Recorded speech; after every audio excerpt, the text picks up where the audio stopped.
doesn't have enough time to tell you everything on his mind. So I'm going to do a little bit of the background for you. I'm going to let you know who this guy is, because Ed Thompson is a remarkable man.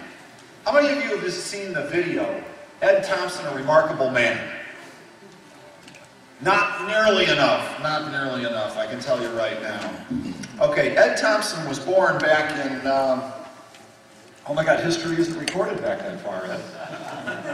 In Elroy, Wisconsin. It's, his father ran a small grocery, and I wish he had time to tell you all the stories about what he learned about business working in that small hometown Elroy grocery store. But I don't think I need to tell you all. That's what we need. We need legislators that have been there, done that, worked for themselves, and made payroll. It's a whole different breed of cat. In school, Ed won his 7th grade spelling bee. Okay, this is an intellectual we've got here. Ed briefly attended the University of Wisconsin at Madison before he did something way more important. What do you suppose that was? He served our country in the United States Navy during the Vietnam War. Let me tell you, folks, I wasn't there, but I saw the movies. That was no picnic.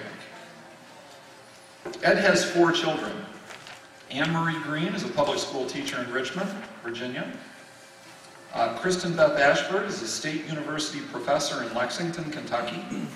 Alan Edward Chip Thompson is a public school teacher in Toma.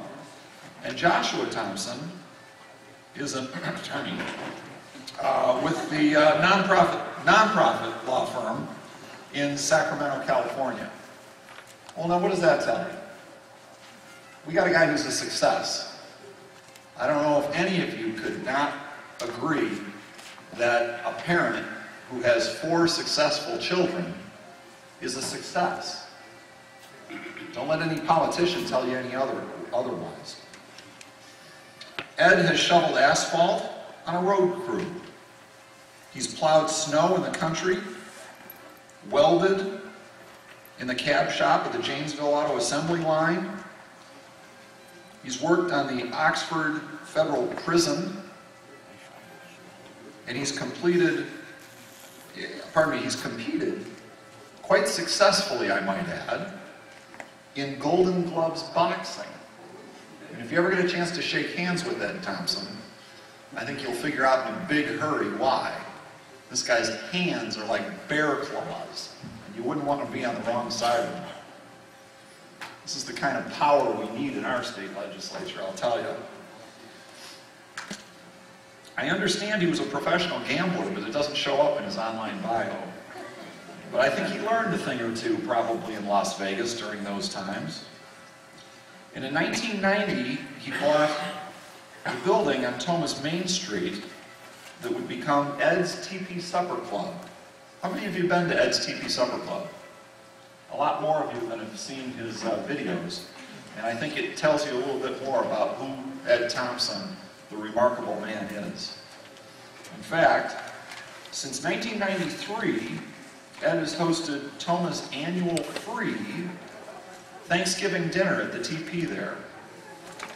People of Toma come together to provide meals to those less fortunate on Thanksgiving. Last Thanksgiving, they served over 1,200 people in downtown Toma.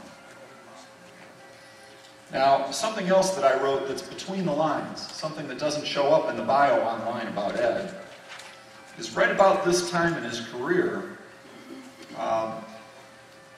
Ed was running his supper club, just getting it going, as the entrepreneur that he was, when law enforcement walked in and raided the place.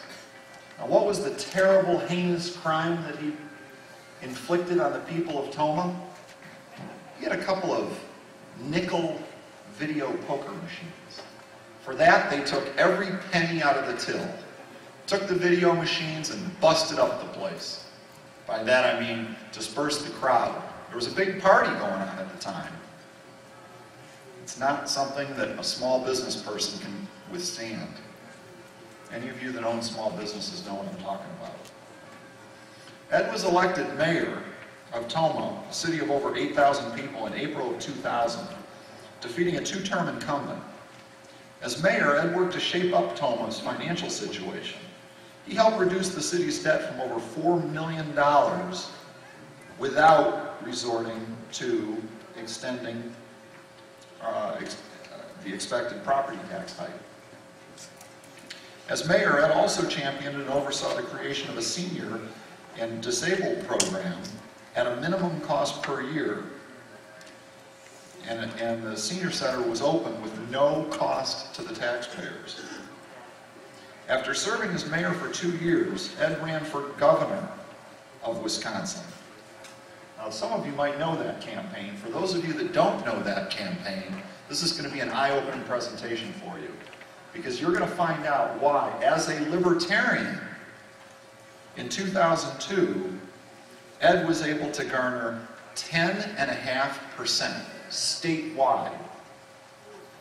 That's tough to do as a libertarian, let me tell you. I've never had more than, I think, 1.5%, and I've run 4 times. Following his run for governor, Ed removed himself from politics.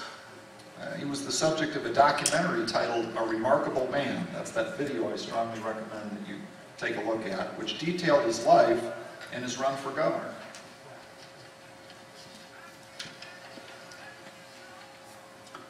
He remained removed from politics until 2005, when voters spontaneously drafted this guy on election day as an unregistered write-in candidate and elected him to serve on the Tomah City Council.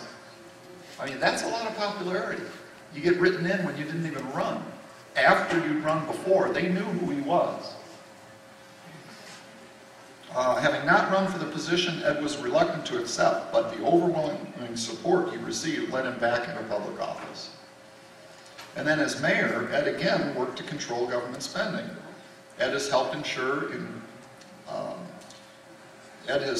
ensure, including by vetoing a proposed city budget, that Tomah's residential and business property tax rates decreased year after year in his term for mayor. How many of you people have seen your property taxes go down? Ed did it in Tomah. Ed continues to own and manage the TP Supper Club, and when Ed's not on the campaign trail, he can be found most days at the TP running his business, or performing a lead role in a play at the community theater across the street. I'm telling you, I've gotten to know Ed in his campaigns. I've gotten to know Ed by seeing how he interacts with his customers and the people that volunteer on his campaign. And this is the real deal, folks. We have a chance, a good chance, to displace an entrenched Democrat in the 31st District with a principled, Constitution-loving candidate on the Republican Party that can turn the control of this state back over to the people. Let's give a warm welcome to Ed Thompson. Yeah.